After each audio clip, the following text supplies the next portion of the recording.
자, 우리 옆 사람에게 하나님이 당신의 주인이십니다. 그렇게 사세요. 다시 한번 얘기합시다. 자, 오늘 말씀은 난 아무것도 염려할 것 없이 살고 싶다. 그런 분이라면 오늘 말씀을 잘 귀 기울여 들으시면 거기에 비밀이 들어있습니다. 그 비결을 나누도록 하겠습니다. 자, 마태복음 6장 24절 지난주 봤던 말씀이지만 한 번 더 보겠습니다. 같이 읽도록 하겠습니다. 한 사람이 두 주인을 섬기지 못할 것이니 혹 이를 미워하고 저를 사랑하거나 혹 이를 중히 여기고 저를 경히 여김이라. 너희가 하나님과 재물을 겸하여 섬기지 못하느니라.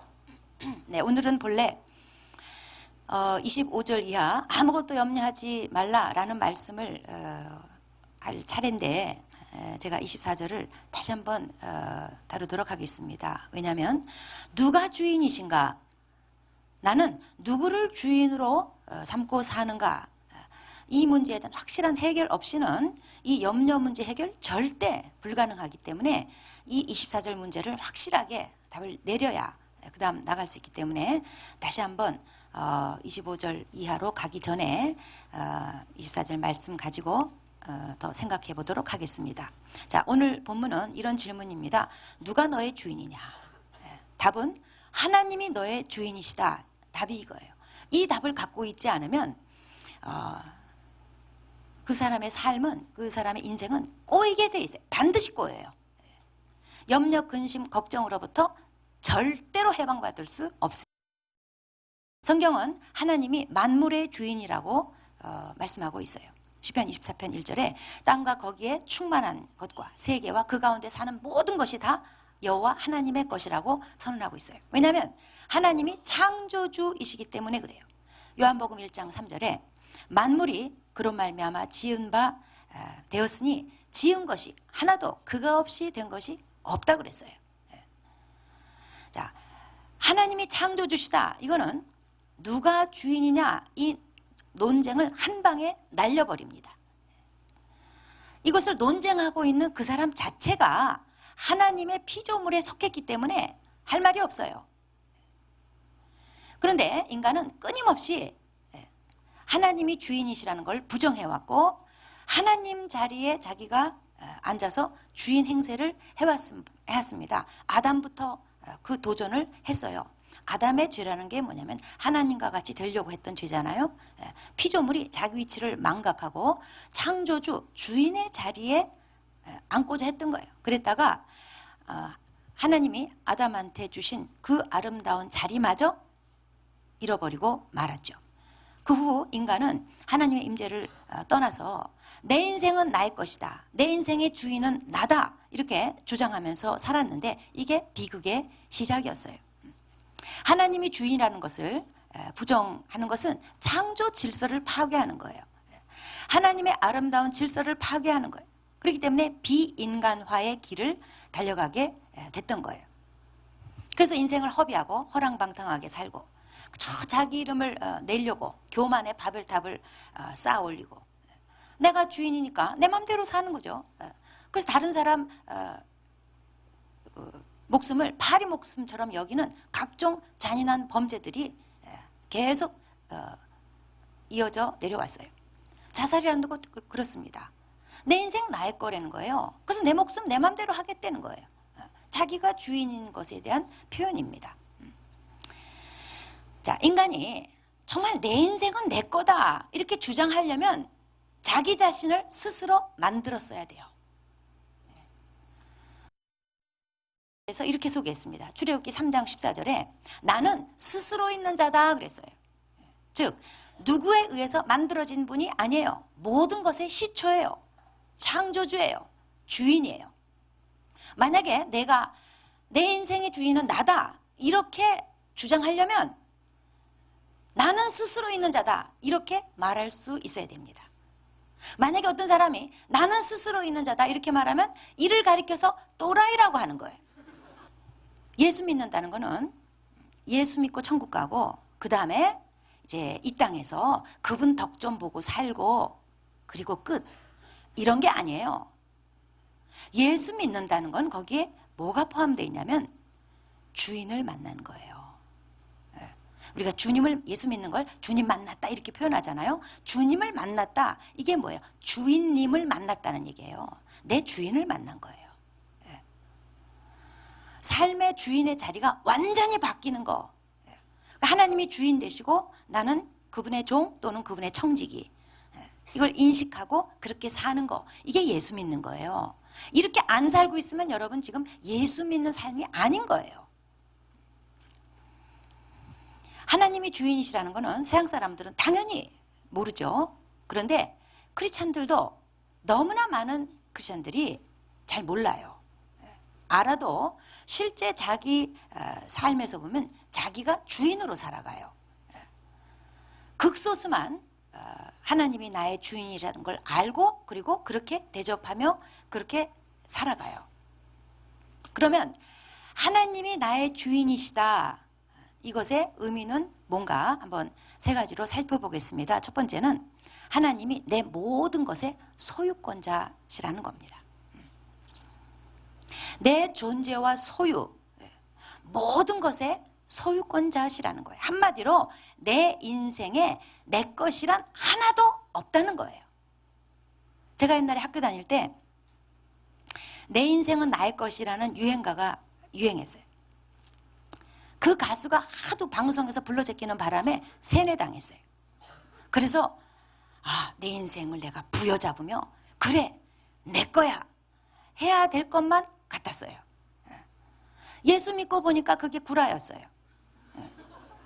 그 가수는 지금 하늘 아래서, 어느 하늘 아래서 뭐하고 사는지 모르겠는데 여전히 그렇게 믿고 있다면 정말 제가 알려주고 싶어요.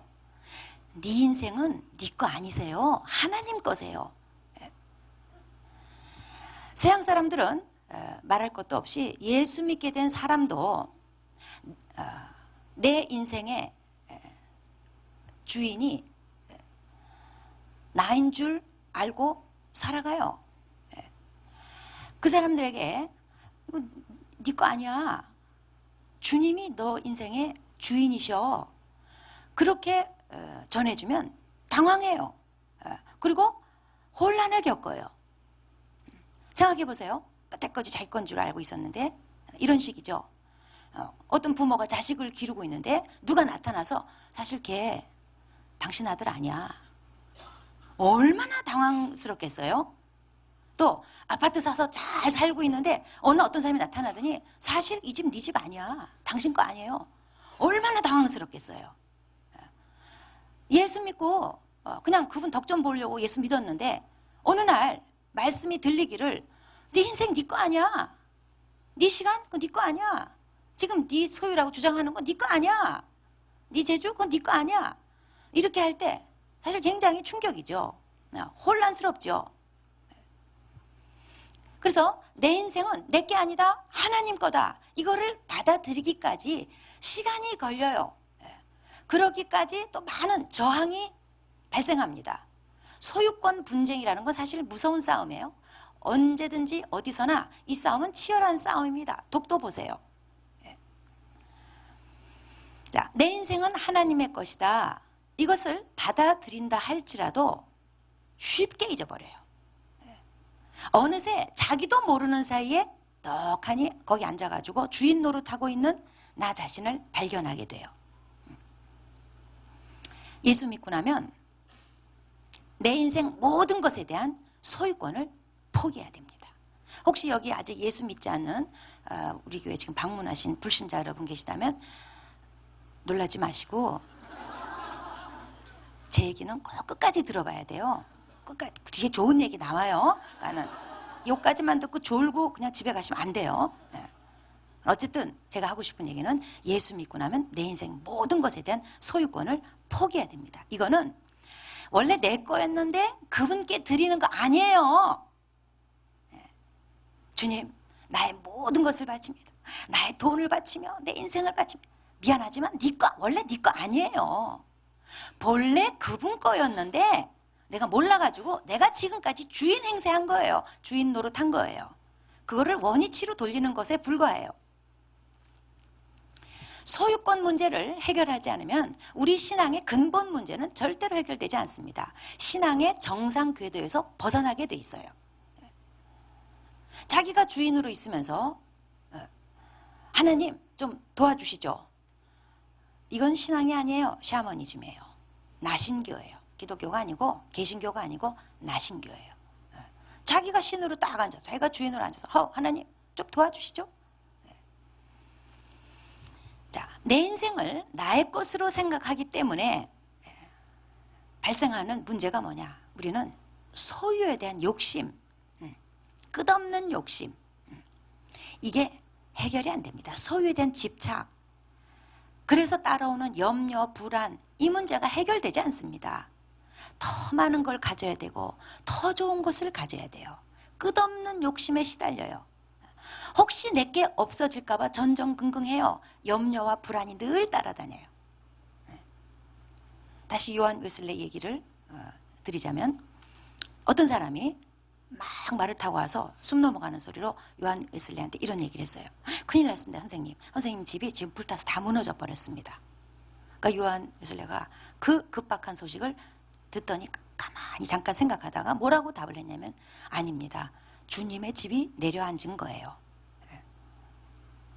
내게 주어진 책임 하나 줄었다는 뜻이죠. 그러니까 자기 집, 물론 자기 집이지만 사실은 주님의 집이라는 인식이 있었던 거예요. 자기 집 불탔어요? 주님의 집이 무너져 내린 거예요. 하나님이 내 모든 것의 소유주라는 것을 깨닫고 나면 인생이 훨씬 명확해지고 쉬워져요. 하나님이 내 모든 것의 소유주라는 것이 깨달아지면 그것이 내 것이라고 생각했을 때 갖지 못했던 평안과 자유가 비로소 임해요. 그러니까 집이 불타도 평안하게 얘기할 수 있었던 거예요. 그 다음에 내 인생이 내 것이라고 생각하는 사람은 끊임없이 이 자아에 집착을 합니다. 자아 구현을 하려고 발버둥을 쳐요. 그래서 그의 나라와 그의 의를 구하라, 이게 안 돼요. 그냥 나의 나라와 나의 의를 구하다 인생 다 끝나요. 내 생각이 중요하고 내 이론이 중요하고 내 소원과 내 꿈을 꼭 이루어야 되고 내 위상과 내 자존심이 너무나 중요하고, 그래서 나는 잘 돼야 되고 잘 나가야 되고 잘 나야 되고, 그렇게 살다 보니까 늘 긴장의 연속이에요. 불안의 연속이에요. 목표 달성했어도 산 넘어 산이에요. 그래서 이게 너무나도 수고하고 무거운 짐이 되는 거예요.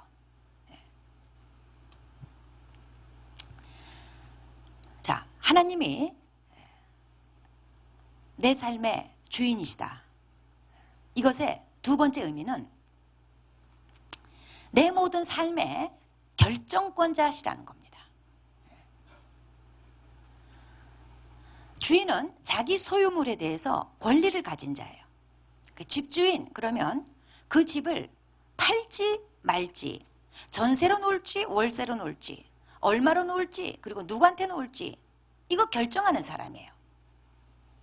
자, 하나님이 만물의 주인이라고 했습니다. 하나님은 역사의 주인이세요. 역사가 사람들이 어떻게 하려고 계획하고 노력하고 행하고 투자하고 권모술수를 쓰고 그런다고 해서 사람 뜻대로 됐습니까? 열심히 노력했는데, 열심히 공을 쌓았는데, 열심히 연구했는데, 열심히 투자했는데 사람 뜻대로 꼭 되는 건 아니었어요. 지나고 보면 전부 다 그분의 뜻대로예요. 김정은도 하나님이 허락하실 때까지만 있는 거예요. 허락지 않으면 참새 한 마리도 공중에 떠 있을 수 없어요. 어느 누구도 권자에 버티고 앉아 있을 수 없어요. 예레미야 33장 2절에 이 일을 행하시는 여호와, 그것을 만들며 성취하시는 여호와라고 기록하고 있습니다. 하나님은 뭘 계획하신다는 거예요. 그리고 계획하신 거를 끝내지 않고 그리고 행하셔요. 그분의 뜻을 다 이루시고야 말아요. 하나님은 스스로 계획하시고 행하시고 그 뜻을 다 이루시는 데 있어서 누구의 간섭도 조언도 필요치 않는 완전한 분이세요. 하나님은 나를 창조하셨어요. 나에 대한 계획을 가지고 계세요. 그래서 내 위치를 어디다가 정하실지, 나한테 무엇을 얼마나 맡길지 그분은 스스로 결정하시는 분이세요. 신명기 32장 39절에 하나님을 가리켜서 죽이기도 하고 살리기도 하신다고 그랬어요. 상하게도 하시며 낫게도 하신다고 그랬어요. 사무엘상 2장 7절에 하나님은 가난하게 하시기도 하고 부하게도 하시며 낮추시기도 하고 높이시기도 하신다고 그랬어요. 제 삶도 제가 이렇게 나이 들어서 이렇게 뒤돌아볼 때 정말 내 마음대로 된 게 없어요. 제가 뭐 딱히 뭐 특별히 이렇게 계획하고 산 것도 없지만 정말 제 예측을 빗나가는 삶을 살게 하시는 선수예요, 우리 하나님은. 정말 예측 불허의 삶이었어요. 제가 이렇게 지금 뒤돌아볼 때 제 인생이 보니까 위에서 누군가가 내 의사와 상관없이 이렇게 이끌어 오셨다, 이렇게 고백할 수밖에 없어요. 위에서 누가 하신 거예요? 하나님이 하신 거예요. 그래서 저는 제 앞날에 대해서, 내일 일에 대해서 장담하지 않으려고요. 물론 염려하지도 않습니다. 내일 일에 대해서 장담하는 건요, 내일 일이 내 거라는 뜻이에요.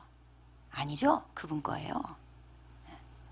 내일 일에 대해서 염려하는 것도 내일 일이 내 거라는 뜻이에요. 아닙니다. 그분 겁니다.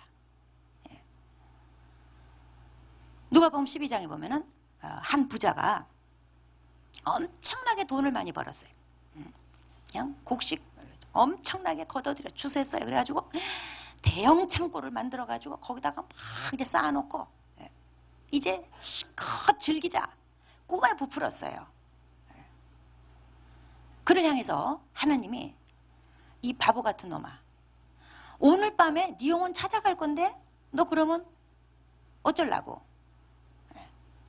그런 비유를 예수님이 드셨어요.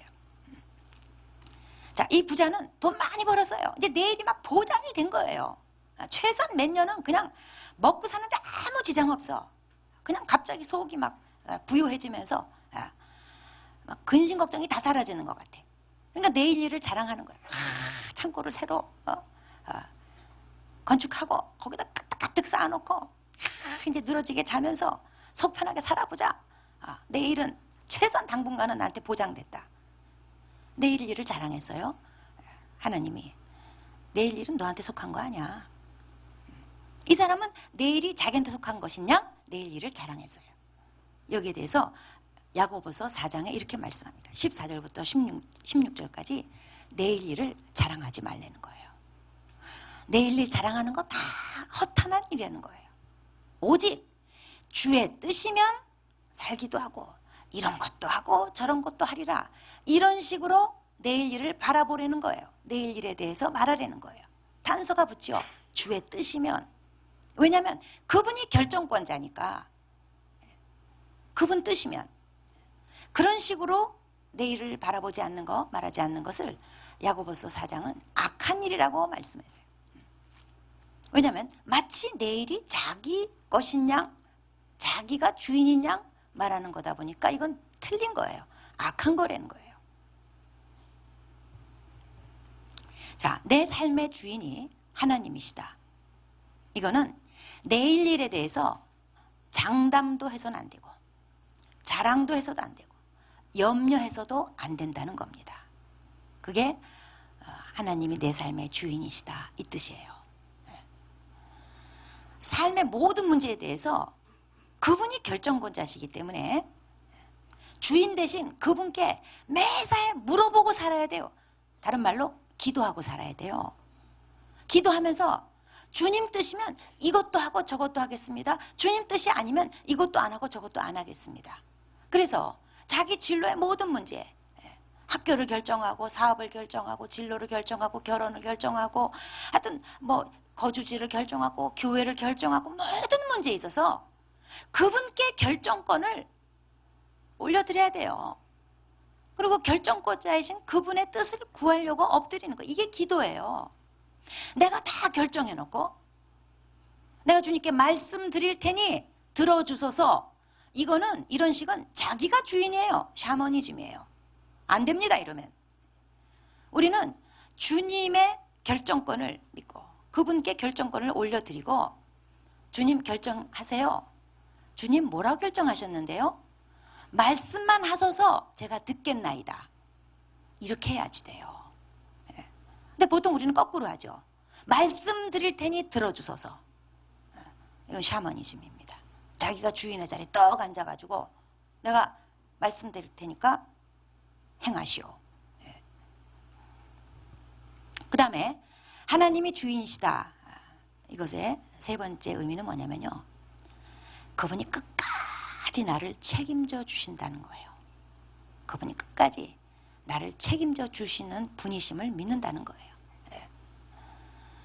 하나님이 우리의 주인이시라는 것은 그분이 우리의 소유권자가 돼가지고 뭘 그냥 뺏고, 그분이 우리의 결정권자가 돼가지고 그냥 억압하고 그러려고 주인 행세하시는 게 아니에요. 하나님이 우리 삶의 주인이라는 것은 우리에게 특권이 있어요. 특권. 무슨 특권? 그분이 다 알아서 책임져 주시는 특권. 세상의 주인은 좋은 주인도 있고 악한 주인도 있습니다. 근데 우리가 믿는 하나님은 선한 주인이세요. 책임감 끝내줘요. 우리는 한번 구원받으면요, 성경에 약속하시기를 아무도 아버지 손에서 빼앗을 자가 없다 그랬어요. 끝까지, 한 번 구원한 자는 끝까지 책임지시는 거예요. 하나님 손 안에 있는 거예요. 나보다 위대한 그분의 손에 맡기는 거, 그분이 나의 주인이시라는 걸 고백하는 사람들에게 보장된 거예요. 하나님은 자기 종들에게 후대하시는 주인이세요. 그래서 예수님께서 요한복음 15장 5절에 이제 종들을 친구라 하겠다 그랬어요. 얼마나 이게 후대해주는 모습이세요. 또 하나님은 희생하는 주인이세요. 아들을 내어주기까지 하신 분이세요. 로마서 8장 32절에 자기 아들을 아끼지 아니하시고 내어주시니가 어찌 그 아들과 함께 모든 것을 우리에게 내어주시지 않겠느냐 그랬어요. 아니, 아들 내준 분이 뭔들 내주지 않겠냐 이 말이에요. 먹고 사는 문제? 아니, 아들을 내주신 분이 먹고 사는 문제 왜 내주지 않겠어요? 반드시 책임지세요. 무엇을 먹을까 마실까 입을까 염려하지 말라고 명령하세요. 그건 뭐냐면 무엇을 먹을까 마실까 이런 거 염려한다는 자체가 하나님 주인 그 자리에서 딱 제껴놓고 자기가 주인의 자리에 앉아가지고 자기가 막 염려하는 거죠. 이건 하나님께 대한 도전이고 불신이에요. 먹고 사는 문제, 이스라엘 역사를 통해서 딱 구약에 증명해 놨어요. 200만 넘는 인구가 광야 40년 통과하기까지 그 의복이 헤어졌냐, 발이 부르터냐, 어디 굶어 죽었냐. 이스라엘 백성이 불순종해서 죽은 사람은 있어도 굶어서 죽은 예는 단 한 명도 없어요. 역사가 증명하는 거예요.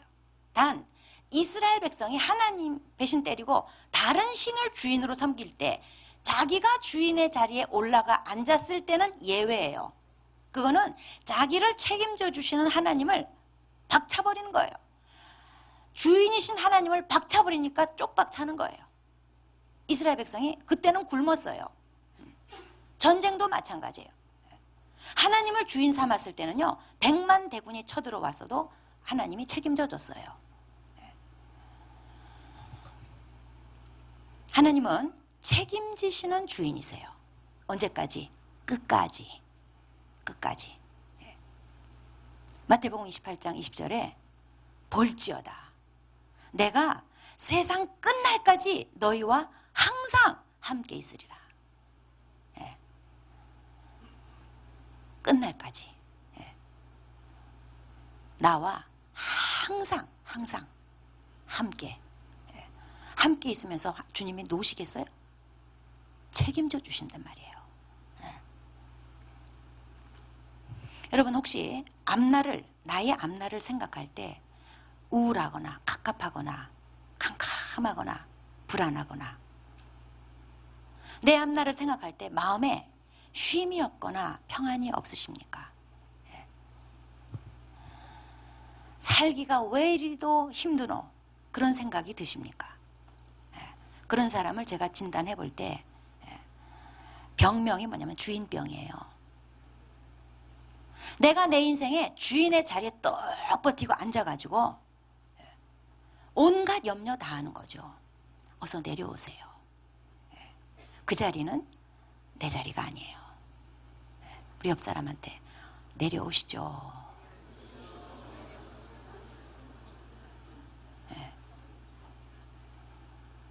자기 자리 아닌 자리에 앉아있기 때문에 힘든 거예요. 주인의 자리에 떡 버티고 앉아있는 건요, 이게 바로 하나님과 같이 되려고 했던 아담의 죄예요. 하나님이 앉으셔야 될 그 주인의 자리에 내가 앉는 거는 주인의 자리를 찬탈하는 하극상이에요. 그리고 주인 행세하는 사기꾼이에요. 도둑이에요.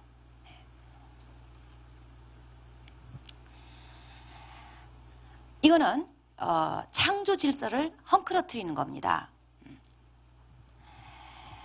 자, 우리 몸도 하나님의 창조 질서는 이거예요. 머리가 맨 위에 있어야 되고 몸통이 있어야 되고 밑에 발이 딱 버티고 서 있어야지 돼요. 그런데 물구나무석이라는 거 있죠. 한 번씩 운동삼아 이렇게 거꾸로 하는 거. 머리가 맨 밑에, 몸통이 있고 발바닥이 맨 위에. 얼마나 그 몸통이, 머리가 수고하고 무거운 짐이 됩니까? 그래서 고문할 때 이렇게 거꾸로 들여 놓잖아요. 순서가 이 창조 질서를 깨뜨리고 거꾸로 가는 거. 주인이 맨 밑바닥에 있고 내가 있고 돈이 맨 꼭대기에 있는 거. 이렇게 사니까 인생이 고문이에요. 그냥 인생이 그냥 수고하고 무거운 짐 그 자체예요. 자기가 주인 노릇한다는 거 생각해 보세요. 아니, 자기 머리털 하나도 제대로 자라게 할 수 없으면서, 빠지는 거 막을 수도 없으면서, 자기 앞날 한치도 내다볼 줄 모르면서 주인 노릇한다. 이 깜냥이 안 되는 것들이 주인 노릇하자니까 얼마나 인생이 수고스럽고 무거워요. 여러분, 아무것도 염려하지 않고 살고 싶다. 그렇게 되고 싶으세요? 하나님이 내 삶의 주인이 되지 않으면서 염려하지 않으려고 시도하는 건요, 헛수고예요. 성경에 아무것도 염려하지 마. 그랬지. 그래, 염려하지 않는 거야. 염려하면 물러가라. 물러갈지어다. 물러갈지어다. 이게 순서가 거꾸로 해놓고, 머리가 맨 아래고 몸통이고 발바닥이 맨 위야. 이렇게 물구나무 서놓고는 물구나무 서게 하고 물러갈지어다. 염려는 물러갈지어다. 백날 해봤자 소용없어요. 그러면서 아유, 성경 말씀 다 믿을 게 못 되네. 못 되네. 거꾸로 사시려면, 자기가 하나님 주인 자리에 앉아서 이렇게 사시려면 그냥 모든 거 다 염려하고 사세요. 다 염려하고 사세요. 난 하나님이 아니에요. 돈도 하나님이 아니에요. 하나님만 하나님이세요. 그분은 그분의 보좌에 앉으셔야 되고, 나는 나의 자리에 앉아야 되고, 돈은 내 밑에 있어야지 돼요. 그래서 하나님의 인도를 따라 돈을 다스리는 삶을 살아야지 돼요. 물구나무 석이 인생 살지 마세요. 똑바로 사세요. 자, 우리 옆 사람에게 똑바로 삽시다. 내려옵시다. 내 모든 것 다 그분의 것인 거 인정하고 그분께 결정권을 드리고 그분이 끝까지 책임져 주시는 은혜 안에서 삽시다. 그럴 때 비로소 아무것도 염려하지 않는 특권을 누리면서 살게 될 겁니다. 기도하시겠습니다.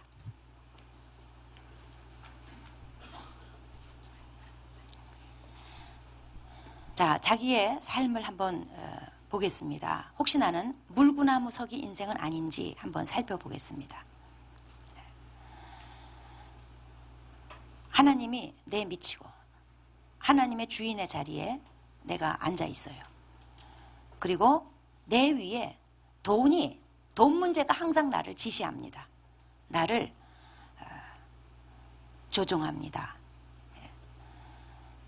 돈 아래 내 삶이 있어요. 그리고 내 밑에 하나님이 계셔요. 이런 물구나무 인생은요, 너무나 피곤해요. 수고하고 무거운 짐에, 그래서 예수님께서 수고하고 무거운 짐 진 자들아 다 내게로 오라, 내가 너희를 쉬게 하리라 그랬어요. 이게 똑바로 잡혀야 됩니다. 하나님은 하나님 자리에 계셔야 돼요. 그분이 주인이세요. 모든 것의 결정권자세요. 그리고 나는 그 밑에, 그리고 돈은 내 발 아래. 이 순서가 딱 머리, 몸통, 발바닥, 이 순서가 딱 바로 돼야 우리는 쉼이 있는 인생, 건강한 인생을 살 수가 있습니다. 자기의 지금 삶의 구절 한번 들여다보겠습니다. 정말 하나님은 나의 주인의 자리에 앉아 계신가? 나는 그분 말씀대로, 그분의 결정대로 그분께 맡기고 기도하면서 그분의 뜻을 분별하면서 가는가? 그리고 돈은 내 발바닥, 내 밑에 두고 사는가? 한번 살펴보고 뭔가 이렇게 어그러진 삶, 이 창조 질서를 깨뜨린 삶에 대해서 회개하고 하나님, 주님이 내 결정권자십니다. 모든 것의 소유권자십니다. 그리고 주님은 책임져 주십니다. 나는 주님을 주인의 자리에 모시고 나는 그 밑에 있고 돈을 내 발 아래 놓고 살겠습니다. 자, 기도하시겠습니다.